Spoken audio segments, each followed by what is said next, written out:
A day in my life na 11 years ng OFW dito sa Qatar. Pero walang utang. Wala ding napundar. Yun lang. For today's video, di ba marami kaming mga gulay kasi tagulay na ngayon, winter season. Pero sa Qatar, hindi pa masyadong winter. Malamig na pero marami na mga nagpa-farm na nagbibigay ng mga gulay. Kagaya ng mga relatives namin, ng amo namin, babae at lalaki, nagbibigay sila dito. Yung amo namin wala naman yung farm. Pero both side nila may mga nagpa-farm. Hindi naman gaano kalakihan yung mga farm dito, pero mayroon ding mga laman yung mga farm dito. O, di ba? Binigyan kami ng sitaw o sari-saring gulay yung binibigay dito sa amin. O, yung sitaw na yan, kinukuha ko yung medyo gulang-gulang na kasi gigisahin ko yan. Gigisahin ko yan na lagyan lang ng toyo at oyster sauce, yung tama na. Marami kasi ditong maraming sibuyas, kaya lagyan ng maraming sibuyas, solve na yung namin lunch. O di ba? Ang daming nagbibigay dito nung nakarang araw, nagbibigay din yung relatives ni Madam sa side ni Madam, tapos sa side ni Sir yan bibigay din. O, di ba ang mga nakain lang yan ay katulong, din naman nakain yung amo namin ng gulay. Uy, po ang kinakain nila ay vegetable salad lang. Sinong kakain yan? Hindi kami. Uy, araw-araw kami nakain ng gulay dito since maraming gulay, maraming nagbibigay. Oh. Yung iba niyang tirang sitaw, lalagay ko yan sa plastic for the other day naman. Oh. Araw-araw, Diyos ko po, sarap naman ang gulay. Kasi pag may edad lang, gustong-gusto na yung mga gulay dito kasi malaya akong nakapagluto. Parang kilang ang Pinas pag dito sa amin. Pag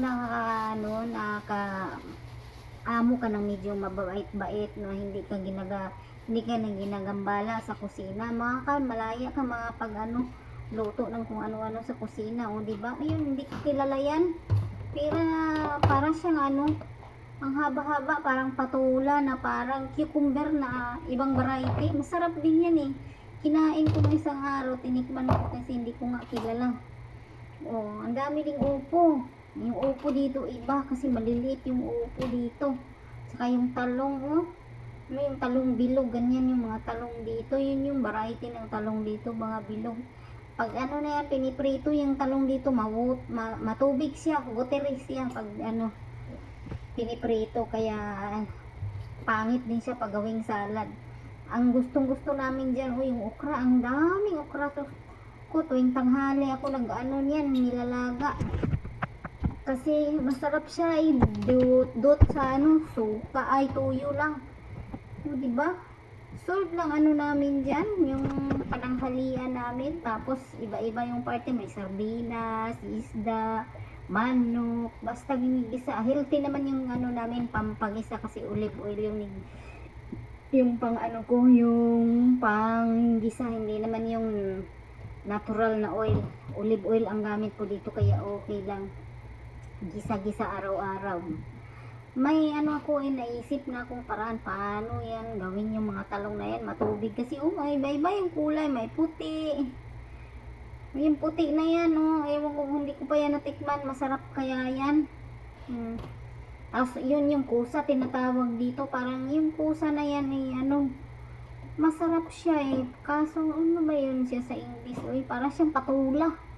Parang patula yung kusa dito, i-arrange ko yan ang maayos para naman ay maganda tingnan doon sa refrigerator ko.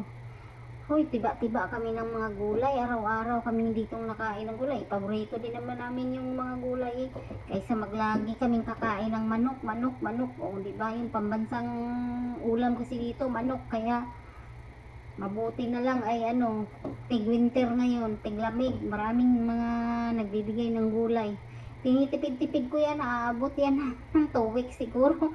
Kabaga naman araw-araw kakain ng mga gulay walang kasawa-sawang gulay na yan, sitaw, na-arrange ko na yan para naman ay pag nagluto ako, kuha na lang ako ng kuha. Hindi ako makamubon sa upo ko, ang dami, pero maubos yan. Tingnan mo, iba-ibang luto niyan, gisa, lagyan ng sardinas, masarap. Iba lang ang variety ng dito, upo, maliliit pero masarap din naman siya. Oh, di ba? Maliliit. Oh, ang dami. Hindi na kami namigay sa driver. Kami lang kakain yan.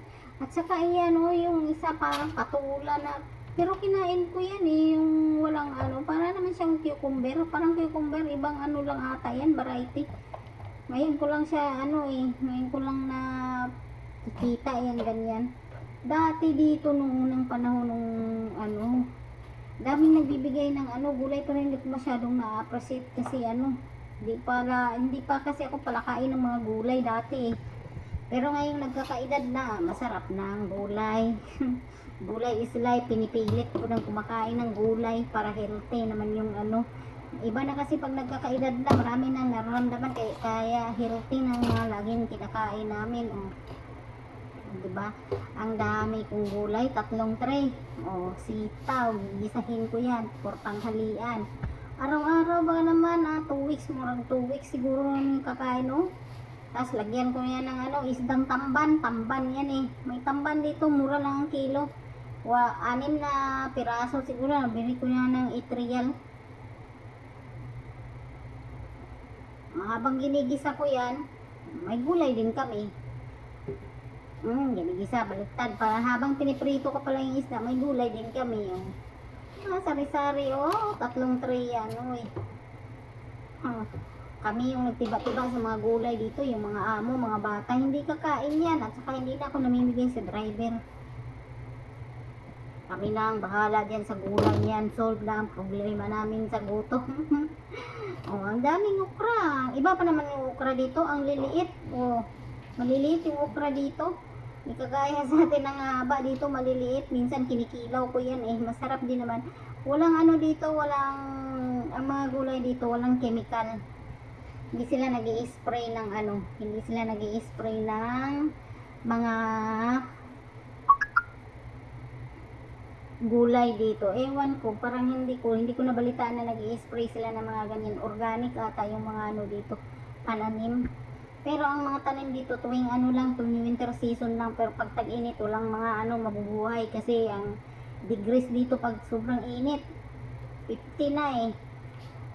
50 degrees, hindi mabubuhay talaga yung mga gulay. Pag winter talaga, oh yan, mabubuhay. Kinakain ko yung mga maliliit, oh masarap siya. Ano, okra pala pag kinikilaw siya, oh. Okra ang purong-puro, crunchy na crunchy, oh. Ngayon lang namin na-appreciate ang mga gulay. Dati ni Chapuira, mabubulok lang yan dito. Minsan binibigay ko sa driver, pero ngayon wala talaga akong binibigay sa driver kasi masarap ang gulay. Lalo pag olive oil ang ginigisa mo. O, diba? Sari-sari yung gulay namin, no? Hindi talaga o wala ang gulay pag maraming gulay. Ito mahal kasi yan pag binibili sa grocery. Medyo mahal-mahal eh. Lalo yung sitaw, mahal yan. Ang mura lang siguro dyan yung upo. Mura siya. Pero yung okra, pricey din yan dito eh. At saka yung sitaw, medyo pricey yun. Talong, mura lang yung kilo ng talong. Buti at may namigay kaya walang gutom. Feel mo lang ang bahay ng amo ng parang Pinas lang din ang kusina. Feel at home, diba? Hindi ako makamubon. Ang dami ko talang gulay, oh. Ulit-ulit kong tinitingnan yan. Parang, para siyang cucumber, eh. Hanggang dito na lang. Thanks for watching.